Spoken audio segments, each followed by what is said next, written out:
The European Union has yet to declare how many refugees it will welcome from Afghanistan in the wake of the Taliban takeover, as the UK sets out its global credentials by accepting 20,000.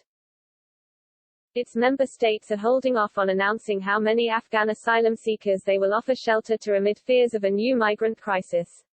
This leaves the bloc flagging behind its international partners, who have already declared they will regime huge numbers of refugees from Afghanistan. The UK has already vowed to take in 20,000 vulnerable Afghans threatened by the Taliban. In recent days, Slovenian Prime Minister Janez Janša insisted that the EU should not open its doors to Afghan migrants. The EU will not open any European migration corridors for Afghanistan, he fumed. Mr. Janša's intervention is crucial because he currently holds the EU's 6-month rotating presidency.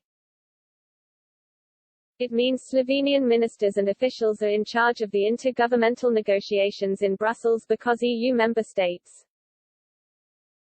He said there could not be a repeat of the strategic mistake of the 2015 migrant crisis, when the EU introduced a mandatory migrant resettlement scheme despite huge opposition from Hungary and Poland. European Parliament President David Sassoli quickly lashed out at the Slovenian leader in what soon became a bitter Twitter clash. It's not up to the Slovenian presidency to say what the position of the EU is on the humanitarian crisis in Afghanistan, Mr. Sassoli said.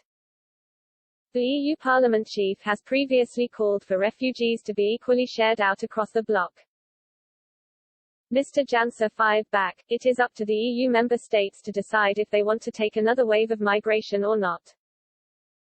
Elsewhere in the EU, leaders are also deeply divided on the issue of rehoming Afghan migrants. Austrian Chancellor Sebastian Kurz has said he will not voluntarily accept more people while he is in charge. Armin Laschet, who is expected to replace Angela Merkel as German Chancellor, said there can be no repeat of the 2015 crisis, when Germany opened its borders to around 1 million Syrian refugees. Meanwhile, EU member states are busy erecting anti-migrant fences and barriers across the bloc's borders to stop refugees entering illegally. Greece, Poland, Lithuania and Latvia have all begun construction to bolster defences on the EU's frontiers with Turkey and Belarus.